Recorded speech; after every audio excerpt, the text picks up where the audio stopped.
Il y a, avant-hier, j'ai reçu chez moi, non, par mail plutôt, un mail de l'ANTAI. Je ne sais pas si vous connaissez l'ANTAI. C'est l'Agence nationale des titres de je ne sais plus trop quoi. Enfin, grosso modo, c'est une amende par mail. Et première réaction, c'est évident de se méfier d'une amende qu'on reçoit par mail, parce que je pensais que c'était une escroquerie. Et en fait, non, c'était pas du tout une escroquerie. J'avais effectivement grillé un stop mercredi à 8h11 sur l'île du Ramier. C'était bien ma plaque d'immatriculation et je me souviens exactement le moment où j'ai grillé ce stop, puisque ce stop est inutile. Donc je me suis dit, je vais griller ce stop. Et manque de peau, il y avait un radar. Et c'est quand vous recevez une amende, vous avez peut-être, je dis bien peut-être, un sentiment de culpabilité. En vous disant, ah là là, je suis un mauvais citoyen. Je suis un mauvais citoyen. Parce que c'est ce que la loi peut nous renvoyer. Celui qui désobéit à la loi serait un mauvais citoyen. D'ailleurs, même quand on entend le mot loi, spontanément, ce à quoi on pense, c'est à une contrainte, à une invasion dans notre vie, à quelque chose d'arbitraire. En somme, on dirait que le bon citoyen, c'est celui qui obéit scrupuleusement au code de la route. Voilà, comme le bon fils. Vous voyez, le bon fils à ses parents, il rentre à l'heure dite. Il rentre à l'heure. Et on va dire, ah, ça c'est un bon fils. C'est simple, dans l'imaginaire, être bon, c'est obéir aux règles. Mais si tel est le cas, il y a une question qui se pose à nous, c'est quid de notre liberté? Et même c'est peut-être la question qui hante le XXIe siècle, même avant, dès la fin du XXe et le XXIe siècle, qui est « faut-il désobéir pour être libre ?» Et aujourd'hui, on est convaincu que la loi, y compris la loi, enfin spécialement, particulièrement la loi de l'Église, on est convaincu qu'elle est répressive, qu'elle est dépassée. Et l'Église, elle est attaquée de toutes parts, notamment dans les médias, sur ses positions, sur l'éthique, sur la bioéthique, sur la sexualité, sur le mariage, et même dans l'imaginaire de contemporains, l'Église, ce n'est qu'une prison de règles. L'Église, elle est là pour vous castrer, chers catholiques. Ce qui n'est pas le cas, hein. Je dis ça parce qu'il y en a qui sont enregistrés en vidéo. Mais vous savez quoi? Si la loi est ceci, si la loi est simplement abandonner notre libre arbitre, abandonner notre liberté, même vis-à-vis de ce que l'Église nous demande, si la loi ne consiste qu'à faire de nous des robots, eh bien, nous devrions désobéir. Si la loi n'était que ça, nous devrions désobéir. En revanche, si la loi n'est pas l'obstacle à notre bonheur, mais le chemin vers le bonheur, si la loi n'est pas une chaîne, mais en réalité un manuel pour nous envoler et vivre non pas comme des poules, mais comme des aigles, alors la loi, elle est bonne et il faut que nous puissions y obéir. Toute la révélation nous dit que nous avons été créés, vous et moi, pour chercher, pour aimer ce qui est bon. C'est inscrit en nous. Chercher et aimer ce qui est bon, c'est notre instinct le plus profond. Mais dans notre histoire, dans l'histoire de l'humanité, il y a eu un drame à un moment donné. Je vous refais l'histoire. À l'origine, chapitres 1 et 2 du livre de la Genèse. À l'origine, Dieu a créé le ciel et la terre, les grands luminaires, les plantes qui portent la semence selon leur espèce, les animaux, la lumière et les ténèbres. Et puis, le sixième jour, comme le chef-d'œuvre de sa création, comme si Dieu avait tout préparé, il crée l'homme et la femme à son image comme à sa ressemblance. Hommes et femmes, il les créa. Et il les créait dans cet état qu'on peut dire de justice originelle. La justice originelle, c'est l'état de perfection et d'harmonie, si vous voulez, dans lesquels Adam et Ève, les premiers hommes, ont été créés. État de perfection et d'harmonie. Et ça se caractérisait par deux choses. D'abord, ça se caractérisait par une plénitude de liberté. Mais dans l'état paradisiaque, Adam et Ève possédaient la plus grande capacité de liberté. C'est-à-dire que leur nature, la nature humaine, peu compliqué, la nature humaine était spontanément ordonnée au bien. Leur liberté était tout orientée vers le bien qu'ils recevaient de Dieu et qu'ils devaient accomplir. une forme de bien moral. Ça, c'est la première caractéristique de cet état de justice originelle. La deuxième caractéristique de l'état de justice originelle, c'est que leur nature n'était pas marquée par la chute. La normalité de leur vie était que leur nature n'était pas marquée par leur chute. Mais quand on regarde nos vies, nous, on voit bien que la normalité de nos vies, c'est d'être un peu déglingué, en fait, d'être un peu blessé. Le parfait, celui qui n'a aucune blessure, n'est pas normal. Il n'est pas normal. On a forcément des blessures. Bien, pour Adam et Ève, c'était l'inverse. Ce qui était normal, c'est qu'il n'y ait pas de blessure avant la chute. Mais voilà que le drame de l'humanité s'est noué, la tragédie s'est nouée. Le diable, le Satan, l'adversaire est entré dans le jardin.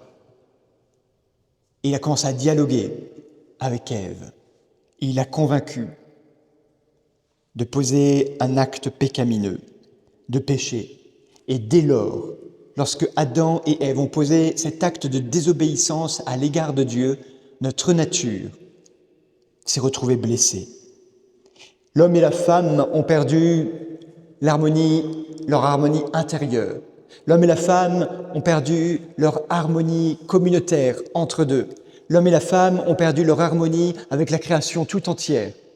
Et l'homme et la femme ont perdu leur harmonie avec Dieu. Et d'ailleurs même, le premier réflexe d'Adam, juste après la chute, c'est d'aller se planquer. Il va se planquer, si bien que Dieu descend dans le jardin et il lance ce cri déchirant. « Adam, où es-tu » Et Adam de répondre « J'ai eu peur, alors je me suis caché. » Ils ont perdu cette harmonie-là, ces harmonies-là. Leur intelligence s'est obscurcie, c'est-à-dire que l'ignorance est entrée dans leur vie. Leur volonté s'est affaiblie, c'est-à-dire que la malice est entrée dans leur vie. Ils ont commencé à être inclinés au péché lui-même. Et enfin, ils ont souffert de la triple concupiscence, c'est-à-dire un attachement désordonné aux créatures. Vous voyez, l'état de justice originelle, l'état d'Adam et Ève, avant la chute, elle était l'opposé de cet état blessé. L'homme était en harmonie interne et avec Dieu. Après la chute, il n'y a plus d'harmonie dans l'homme et dans la société des hommes et dans la relation entre l'homme et Dieu. Si vous voulez, dans leur état initial, la relation des premiers hommes, d'Adam et Ève, à la loi divine, principalement à la loi naturelle, elle était intrinsèque et facile, parce que leur nature n'était pas encore corrompue. La loi, pour eux, c'était à la fois une amie et c'était un guide. Ils ne la voyaient pas comme une décision arbitraire donnée par Dieu, mais c'était plutôt comme, attention, première définition, c'était plutôt comme une indication de l'intelligence de Dieu donnée à la raison de l'homme. La loi divine, c'est ça, une indication de l'intelligence de Dieu donnée à la raison de l'homme. Il faut que je répète apparemment. Une indication de l'intelligence de Dieu donnée à la raison de l'homme. Autrement dit, accepter cette loi pour eux, ce n'était pas une contrainte, mais c'était la condition même pour exercer leur liberté. Et vous savez que la liberté, la véritable liberté, c'est cette capacité que nous avons à accomplir le bien facilement et joyeusement. La loi divine, c'était un guide qui était donné à l'homme pour accomplir librement le bien facilement et joyeusement. C'était l'intelligence de Dieu qui se communiquait facilement avec l'homme parce que la relation entre l'homme et Dieu était fluide à ce moment-là. Le drame, c'est que depuis le péché originel, eh bien, on ne sait plus ce qui est vraiment bon pour nous. Et même on a du mal à faire ce qu'on sait devoir faire. Mais c'est un peu comme chez mes parents. Chez mes parents, il n'y a pas la DSL. Non, il n'y a pas la fibre non plus, voyez-vous. Il n'y a pas la 5G, il y a Edge, E-D-G-E. Autrement dit, mon téléphone est inutile chez mes parents. Même un appel ne fonctionne pas. Eh bien, l'homme, depuis la chute, c'est un peu comme mon smartphone. C'est inutile. J'ai besoin d'une révélation, j'ai besoin d'un guide, le signal GPS, pour devenir ce que je dois devenir, un être libre qui cherche le bien et qui l'accomplit joyeusement et facilement. De la même manière que mon smartphone a besoin de la 5G. Et pour atteindre ce qui véritablement nous rendra heureux, c'est pourquoi nous sommes faits. Nous avons besoin de toute l'aide possible. Et c'est là qu'intervient la loi. Pour grandir dans la vertu qui vient perfectionner notre humanité, mais ce n'est pas l'ajout d'une pièce extérieure à nous, comme peut le prôner le transhumanisme, qui va venir perfectionner notre humanité. Ce qui va venir perfectionner notre humanité, c'est grandir dans toutes les composantes de notre vie humaine à travers la vertu. Faire progresser notre intelligence, fortifier notre volonté, grandir dans la charité. C'est ça qui perfectionne un homme. Bien, pour grandir dans la vertu, pour nous perfectionner, on a besoin d'instruction. Parce que sinon, on est un peu laissé seul, laissé à nous-mêmes.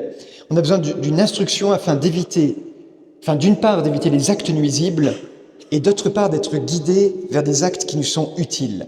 Et c'est ce que fait la loi.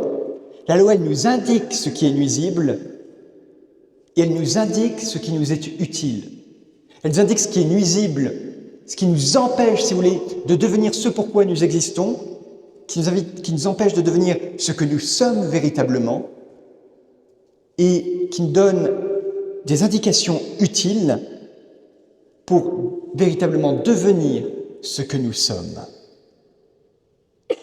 Si vous voulez, en donnant, elle donne à la fois une instruction juste et une punition juste. Elle décourage le vice en donnant une punition juste, et elle encourage, elle promeut la vertu en donnant une instruction solide. Et donc la loi, vous comprenez bien qu'elle n'est pas un obstacle, elle n'est même pas une difficulté, mais dans le cœur de Dieu, dans la pédagogie divine, elle est une aide vers notre bonheur. Elle sert à nous éclairer, à nous rendre bons. Et c'est la raison pour laquelle il est important qu'une société se dote elle-même de lois qui soient justes et vertueuses. Vous me suivez ? Magnifique. Magnifique. Donc voilà, la loi, il ne faut pas d'abord l'accueillir comme un commandement arbitraire qui s'est donné par un Dieu tout-puissant qui voudrait nous manipuler, mais plutôt la loi morale, elle est l'œuvre de la sagesse divine qui guide la création vers sa fin. Au sens biblique, si vous voulez, c'est une instruction paternelle. C'est Dieu a tellement aimé le monde qu'il a donné son Fils unique, certes. Qu'il a donné son Fils unique quand même.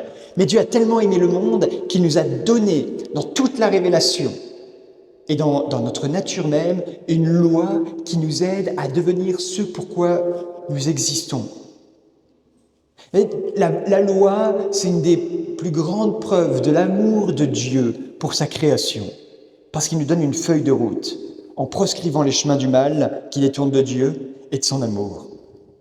Donc la finalité de la loi, elle n'est pas de nous rendre malheureux, mais elle est de nous donner d'atteindre la béatitude, le bonheur éternel. Elle nous rend meilleurs et elle nous fait regarder le but et elle nous donne les moyens, en partie, les moyens d'atteindre notre fin. D'où vient la loi ? Toute loi. D'où vient toute loi ? Toute loi vient de la loi éternelle. Elle vient de Dieu. Imaginez un grand architecte, ou plutôt non, un grand peintre, pour éviter un grand peintre. Un grand peintre, avant de toucher sa toile, il a dans son esprit l'idée parfaite de son œuvre. Ou un chef d'État, la plupart du temps, avant de commencer à gouverner, il a une idée de la manière dont il va assurer le bien commun. Il ne vous viendrait pas à l'esprit de voter pour un candidat qui vous dira « on verra bien, votez pour moi, on verra bien ». Non, vous votez pour un gars qui a un programme, c'est-à-dire qui a une idée du bien commun et à laquelle vous adhérez. Et il vous présente même les moyens d'atteindre les idées qu'il a. Ça s'appelle un programme. Et c'est la raison pour laquelle vous votez pour lui. Eh bien, Dieu, qui est créateur de toutes choses, pour lui, sa loi n'est pas un caprice, mais elle est l'expression de sa nature, ce qu'il est en lui-même, à savoir la bonté et la vérité même. Donc on croit que Dieu, qui est créateur de toutes choses, par sa sagesse, a une idée de la manière dont il veut conduire les créatures à sa perfection. Saint Thomas d'Aquin, il dit que de la loi éternelle, qu'elle n'est rien d'autre que la sagesse divine en tant qu'elle dirige toute chose et tout mouvement. Je vous répète, la loi éternelle n'est rien d'autre que la sagesse divine en tant qu'elle dirige toute chose et tout mouvement. C'est le plan de l'Esprit Saint, de l'Esprit de Dieu, à l'origine de tout l'ordre dans le cosmos.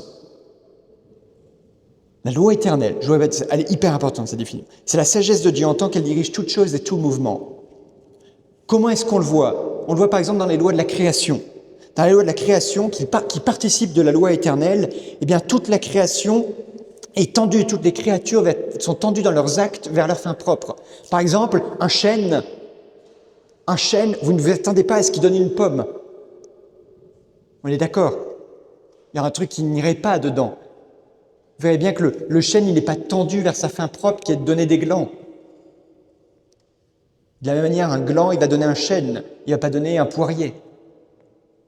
Vous me suivez ? Vous voyez, tout ça, c'est une participation de la loi éternelle. Dans la loi éternelle, Dieu fait que tout le cosmos, et non seulement tout le cosmos, tout l'univers visible et invisible, est tendu vers sa fin propre.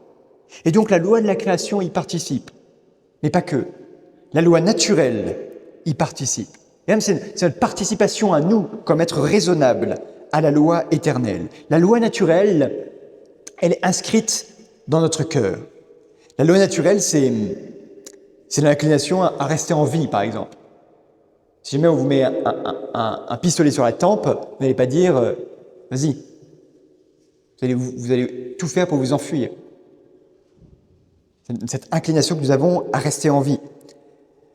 C'est cette inclination que nous avons à chercher la connaissance, à chercher la vérité, à vivre en société, parce que nous sommes des animaux relationnels, politiques. On sait qu'on se déploie, on est plus homme lorsqu'on vit en société. Pour vous donner un petit exemple,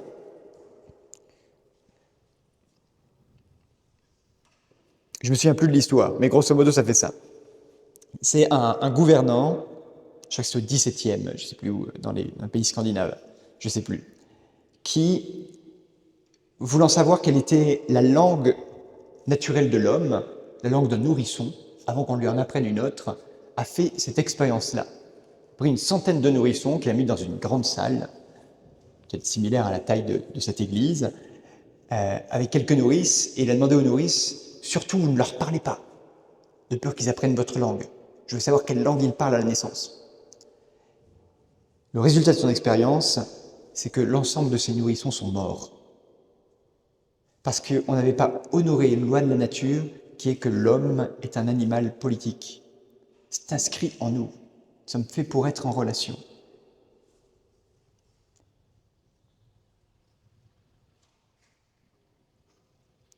Au niveau le plus fondamental, il y a la loi naturelle qui nous pousse à rester en vie, on assume notre instinct de survie, mais la loi naturelle, au niveau le plus fondamental, elle nous dit « fais le bien et évite le mal ». Vous voyez, aucune société ne s'est dit « le bien, c'est de tuer, le mal, c'est de ne pas tuer ». Aucune société, si une société s'est dit ça, elle n'existe plus, forcément. Ils sont tous morts. Mais, donc on n'en sait rien, mais on pense qu'aucune société ne s'est dit le bien, c'est de tuer. Et il y a une conscience morale dans toute société, il y a quelque chose qui est universel. Et cette loi morale, cette loi naturelle morale, elle est accessible par notre raison. Dieu n'a pas besoin de nous la donner. C'est inscrit dans le cœur de chaque homme. Elle est accessible à notre raison même sans la révélation. Bien, je dis pas la loi de la création qui participe de la loi éternelle, la loi morale, enfin, la loi naturelle qui participe de la loi éternelle. Il y a un troisième type de loi qui participe, enfin qui sont censées participer de la loi éternelle, s'appelle la loi positive. Il y a peut-être des juristes dans cette assemblée qui travaillent justement sur la loi positive. La loi positive, ou les lois humaines, est dictée par nos gouvernants et le législateur. Elle est censée mettre en œuvre la loi naturelle dans des circonstances particulières. Par exemple, le code de la route, qui fait qu'on se prend 90 € quand on grille un stop. Le code des impôts, qui va venir légiférer sur la manière de vivre en société et comment on participe ensemble au bien commun. Le code civil, le code pénal, etc. Toutes ces lois, elles sont censées participer, elles sont censées actualiser, rendre actuelle dans un contexte particulier la loi naturelle. Et donc le législateur, si jamais certains d'entre vous se lancent un jour en politique, et que peut-être vous seriez amené à voter pour des lois, ou à écrire des lois, ou à proposer des lois, que sais-je, eh bien, il faut que vous ayez toujours ça en tête. C'est que vous n'inventez pas la loi. Vous rendez actuelle la loi naturelle dans les conditions, le contexte dans lequel vous êtes ici et maintenant. Mais vous sentez bien que, avec tout ce que je vous ai dit, que le but de la vie humaine, ça dépasse de beaucoup quand même le champ d'application de la loi humaine. On est d'accord ? Si notre vie se résumait à ne pas tuer, bon, voilà quoi. Voilà. Ça ne nous accomplit pas, disons. Ça ne nous accomplit pas. Non, la loi divine, là, est nécessaire. Et la loi divine, elle comprend à la fois la loi mosaïque de l'Ancien Testament et la loi nouvelle révélée, la loi de la grâce de l'Évangile. La loi mosaïque, il y a beaucoup de distinctions, mais je suis sûr que vous comprendrez très vite.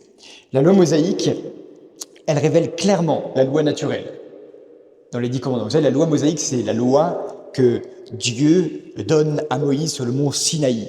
Et la première loi qu'il lui donne, ce sont les tables des 10 commandements. Sur le mont Sinaï, après avoir fui l'Égypte, après avoir fui Pharaon, traversé la mer Rouge, se repose au pied du mont Sinaï. Moïse monte sur le mont Sinaï et Dieu lui donne les tables de la loi avec les 10 commandements. Et à ces 10 commandements, Dieu ajoute des lois propres à Israël qui vont lui assurer qu'une relation droite est maintenue avec Dieu dans la vie du peuple et dans la manière qu'a Israël de rendre un culte à Dieu. Il y a un peu plus de 600 prescriptions qui sont données à Israël. 600 prescriptions qui sont données dans la Torah, les 5 premiers livres de la Bible, et particulièrement dans le livre de l'Exode, du Lévitique et du Deutéronome. Mais cette ancienne loi, elle n'était qu'une étape qui était donnée au peuple en vue de la pleine révélation en Jésus-Christ. Et cette ancienne loi, elle n'offrait pas à l'homme la capacité d'être justifié, c'est-à-dire de devenir juste devant Dieu. Elle était bonne, parce qu'elle était révélée par Dieu, mais elle était imparfaite, pour 2 raisons. D'abord, l'ancienne loi, elle avait pour fonction de dénoncer et de manifester le péché. Elle avait rôle de loi de la conscience, de loi de conscience. Elle désignait le bien à poursuivre, mais elle rendait les humains, les hommes, conscients de leur besoin de salut sans leur donner le pouvoir d'y parvenir. 600 lois. Et la deuxième raison, c'est qu'elle ne donnait pas la force d'agir. La loi mosaïque, elle est sainte, elle est spirituelle, mais elle était imparfaite parce qu'elle ne donnait pas la force de l'Esprit Saint pour accomplir les préceptes de cette loi. Elle fournissait, d'une certaine manière, c'était un peu un meuble Ikea. Vous savez, il manque toujours une pièce dans un meuble Ikea. Ben, c'est pareil, elle vous donnait le guide d'instruction, mais il manquait une pièce. Il manquait la grâce de l'Esprit Saint pour l'accomplir. C'est la raison pour laquelle, à la plénitude des temps, Dieu a envoyé son Fils unique pour établir une alliance nouvelle. une nouvelle alliance. Et cette nouvelle loi, ça s'appelle la loi de la grâce. C'est la grâce de l'Esprit Saint qui est répandue dans nos cœurs. Dans un sens large, cette loi nouvelle, elle décrit la loi évangélique du Nouveau Testament. La nouvelle loi, elle va bien au-delà de la loi de l'Ancien Testament dans sa portée. Elle ne l'abolit pas, elle l'accomplit. Le Christ le dit en Matthieu 5. Elle n'abolit pas la loi, mais elle accomplit la loi dans la personne même du Christ. Elle intériorise, si vous voulez, les lois de l'Ancien Testament, l'ancienne loi, et elle entraîne la conversion intégrale de la personne. Elle est une loi d'amour, une loi de liberté. Et l'Esprit Saint est la chose même, la personne même, cette loi de l'Esprit Saint est la raison même de notre justification. Et c'est la raison pour laquelle saint Paul écrit que l'homme n'est pas justifié par l'observance de la loi, mais par la foi en Jésus-Christ. L'ancienne loi était bonne, excellente, mais imparfaite. Imparfaite. Parce qu'elle ne conférait pas la justification.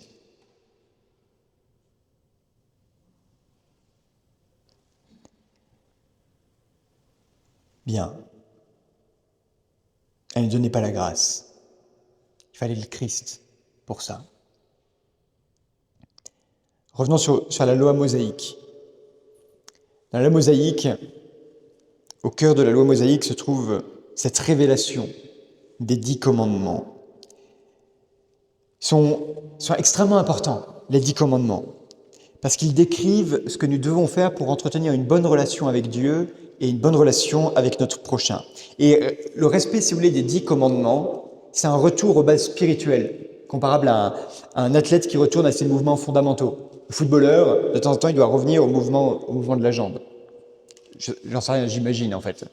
Le grimpeur, il doit revenir aux mouvements fondamentaux de ses doigts pour reprendre les bons blocs. Celui qui fait du crossfit,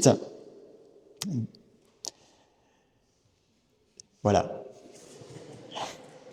J'ai fait du crossfit j'avais préparé ça, j'allais faire du crossfit juste après en me disant celui qui fait du crossfit doit répéter son truc et en fait je dois aller chez l'ostéo alors c'est pas, ne faites pas du crossfit, c'est terrible. Mais voilà, le respect des commandements, le respect des 10 commandements, c'est un retour aux bases spirituelles de la même manière qu'un athlète doit revenir aux gestes, aux mouvements fondamentaux de sa discipline. Et ils sont comme le fondement de notre vie spirituelle et morale. Ils viennent régir à la fois notre relation à Dieu, sont les 3 premiers commandements, et notre relation aux autres sont les 7 derniers commandements. Et on va les voir ensemble, parce qu'il faut les connaître. Premier commandement, ok, tu n'auras pas d'autre Dieu que moi, tu n'auras pas d'autre Dieu devant moi. Deuxième commandement, tu ne prononceras pas, le nom du Seigneur ton Dieu en vain. Troisième commandement, souviens-toi du jour du Shabbat pour le sanctifier. 3 premiers commandements, relation avec Dieu. Les 7 derniers, relation à l'homme. 4e commandement, honore ton père et ta mère. 5e commandement, tu ne commettras pas de meurtre. 6e commandement, tu ne commettras pas d'adultère. 7e commandement, tu ne voleras pas. 8e commandement, tu ne porteras pas de faux témoignages contre ton prochain. 9e commandement, tu ne convoiteras pas la femme de ton prochain. 10e commandement, tu ne convoiteras pas le bien de ton prochain. Les 3 premiers commandements viennent régler notre relation à Dieu. Les 7 derniers viennent régler notre relation au prochain. Et la raison pour laquelle on ne doit pas enfreindre ces commandements, c'est pas parce que Dieu l'interdit, je vous le rappelle, mais Dieu l'interdit parce que c'est objectivement mauvais. Enfreindre ces commandements, c'est aller à l'encontre de l'ordre réel qu'il a créé pour notre bonheur. C'est un peu comme, je l'espère, un jour vous serez père et mère de famille, ou prêtre. Et pour la petite minorité d'entre vous qui seront père et mère de famille, vous direz à vos enfants, à un moment, tu ne mets pas tes doigts dans la prise. Mais vous n'allez pas lui dire ça parce que vous n'avez pas envie qu'il touche la prise, parce qu'il risque de la salir. Ce n'est pas un commandement arbitraire. C'est pour son bien, c'est parce que vous aimez votre enfant. C'est pour éviter qu'il mette ses doigts dans la prise, quoi. Et c'est en vue de son bonheur que vous lui donnez une règle. Bien, ces 10 commandements, ils sont similaires. C'est en vue de notre bonheur. Ils sont là pour nous empêcher d'aller à l'encontre de l'ordre réel. Et même plus loin, c'est qu'ils sont la condition même de notre liberté. Je vous refais l'histoire. Pendant 400 ans, Israël a été esclave en Égypte. Vous savez comment ils sont retrouvés en Égypte? C'est Jacob, qui avait 12 fils, dont un s'appelait Joseph. Joseph a été vendu comme esclave par ses frères. Il s'est retrouvé en Égypte, il s'est retrouvé grand intendant de l'Égypte. Et alors qu'il règne sur l'Égypte, malheureusement, une famine s'abat sur le monde. Et on sait, en terre de Canaan, qu'il y a en Égypte du blé, un peu de nourriture qu'on peut acheter auprès de Pharaon. Alors Jacob envoie 10 de ses enfants chercher, 10 de ses fils, chercher un peu de nourriture en Égypte. Et puis Joseph se révèle à ses frères lors de leur deuxième venue, etc., etc. Il vient un moment où Joseph meurt. Et Israël, qui régnait en Égypte, qui co-régnait en Égypte, se retrouve esclave, puisqu'on oublie Joseph en Égypte. Et ils subissent un dur esclavage, pendant 400 ans. Au bout de 400 ans, Dieu appelle un homme qui s'appelle Moïse. Et Moïse, après un certain nombre de prodiges, permet à Israël de s'échapper d'Égypte. Il traverse la mer Rouge, il rentre dans le désert du Negev et au pied du mont Sinaï, il campe. Et c'est sur le mont Sinaï que Dieu révèle à Moïse la loi. Je vous l'ai déjà dit. Dieu, à ce moment-là, établit une alliance, une relation profonde, quasi nuptiale avec son peuple. Mais ce qui est intéressant, c'est qu'en Égypte, le peuple subissait un esclavage extérieur. Ils devaient construire les entrepôts de Ramsès. Ils étaient pris dans une dure servitude, esclavage extérieur. Dieu les libère de cet esclavage extérieur. Mais il y avait aussi un esclavage intérieur du peuple d'Israël lorsqu'ils étaient en Égypte. Dieu, il connaissait même pas son nom, ce peuple-là. Vous avez peut-être entendu parler d'un lointain parent, un arrière et quelques grands-pères qui s'appelait Abraham, qui avait parlé à un gars qui était Dieu, qui lui avait dit de quitter sa parenté, sa patrie, etc., et d'aller s'établir en terre de Canaan. Mais il ne le connaissait pas. Non, ce dans quoi était pris Israël, eh bien c'était les dieux d'Égypte. Le dieu du Nil, par exemple, qui s'appelait Hapi. Je dis ça pour étaler ma science. C'est le seul que je connais d'ailleurs. Mais voyez, Israël était pris dans l'idolâtrie, malgré elle. Vous savez, nous sommes toujours les fils de notre temps. Vous avez beau être catholique, même vous, vous avez les vices de votre temps. On essaie de les modérer, mais nous avons les vices de notre temps. Parce que nous sommes incarnés. De la même manière, Israël pouvait avoir l'idolâtrie de son temps. Et lorsque Dieu révèle les 10 commandements, lorsque Dieu dit à son peuple « Tu n'auras pas d'autre Dieu que moi », il est en train de se révéler, il est en train de leur montrer la vérité, il est en train de les rendre libres, en somme. Il les libère du pagan, il les libère de l'idolâtrie à ce moment-là. Il donne à Israël sa vocation profonde d'être le peuple de Dieu. Et à ce moment-là, il révèle Dieu que ces 10 commandements et que toute la loi qu'il donne, en fait, c'est une loi de liberté. Parce qu'il montre où est le véritable bien. Il montre quelle est la vérité. Il montre la destinée d'Israël. Il montre la vocation d'Israël. Désormais, Israël a la totale liberté d'adorer le Dieu unique. Revenons à cette question de départ. Faut-il désobéir pour être libre? Non.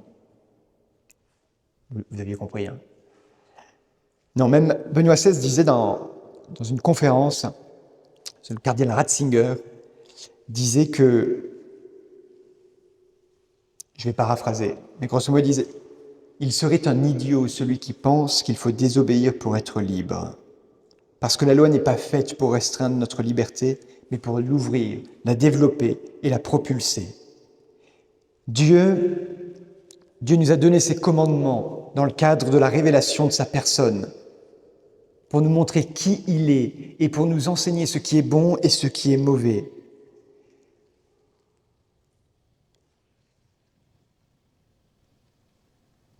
Je passe des trucs parce que je suis très en retard.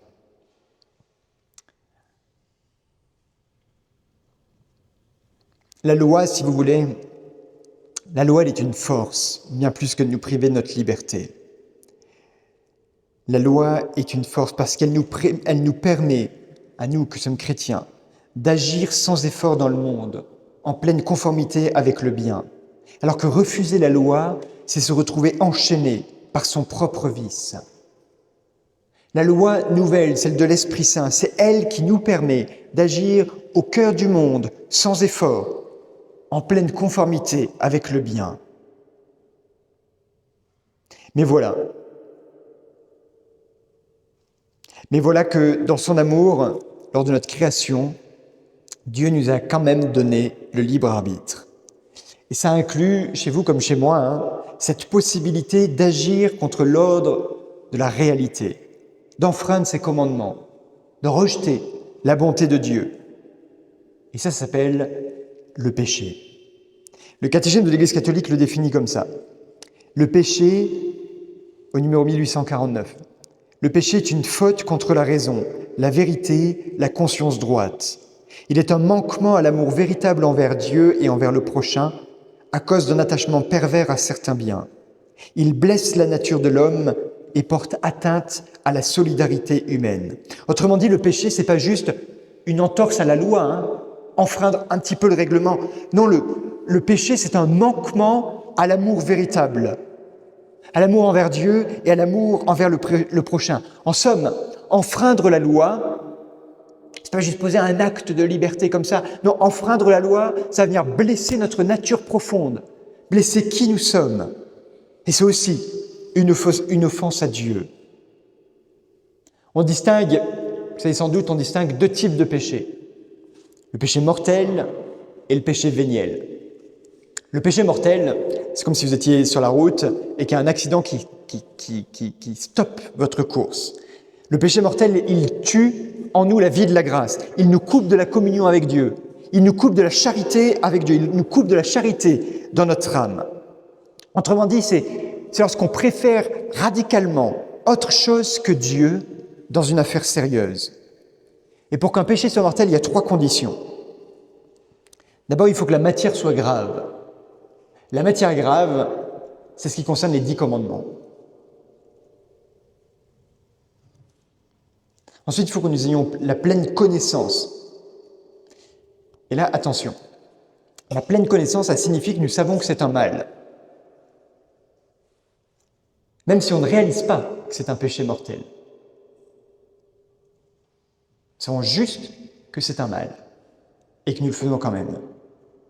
Et la 3e condition, c'est d'avoir un consentement délibéré. C'est-à-dire que c'est un choix personnel et volontaire. Et donc ce péché-là, avec ces 3 conditions, il nous coupe de notre voyage spirituel. Et une seule chose peut nous guérir du péché mortel.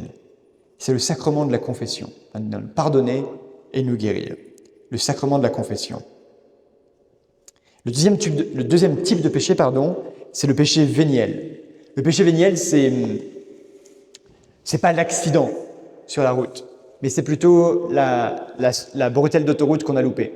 Ouais, le GPS recalcule et on arrive en retard. Le péché véniel, c'est un retard inutile. Il ne détruit pas notre nature, il ne détruit pas la charité, mais il vient la blesser en nous. Si vous voulez, c'est un désir désordonné des biens créés, une maladie de l'âme, mais ce n'est pas la mort de l'âme, contrairement au péché mortel. Mais attention, les péchés véniels nous préparent au péché mortel, petit à petit. Et toujours est-il que le péché véniel empêche notre croissance spirituelle.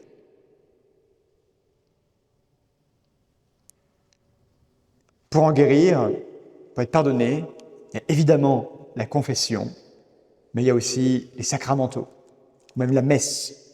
La messe, elle vient nous pardonner du péché véniel. Mais attention, elle ne vient pas nous guérir du péché véniel, elle vient nous pardonner. Le sacrement de la confession qui va venir nous guérir. Le sacrement de la confession, c'est à la fois un sacrement de réconciliation et un sacrement de guérison.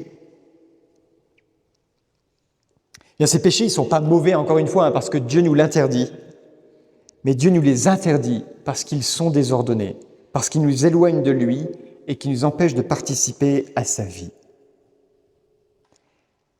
Alors, pour répondre à la question, une troisième fois, faut-il désobéir pour être libre? Non. La désobéissance n'a jamais rendu personne libre, mais elle a toujours rendu esclave le désobéissant de ses propres désordres et de ses limites. La véritable liberté, ce n'est pas la capacité ou le pouvoir de choisir le mal. Ça, c'est l'esclavage du péché. La véritable liberté, c'est la capacité, le pouvoir que nous avons de choisir le bien sans effort. Donc vous comprenez bien que la loi, elle vient nous discipliner en vue d'une seule chose, que nous devenions ce que nous devons être. La loi vient nous discipliner en vue d'une seule chose, c'est que nous atteignions le port final, la béatitude.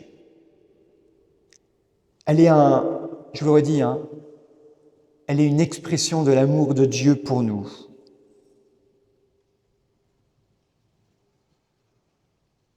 Et c'est seulement en l'embrassant, et certainement pas en le fuyant, qu'on trouvera la liberté pour laquelle on a été créé.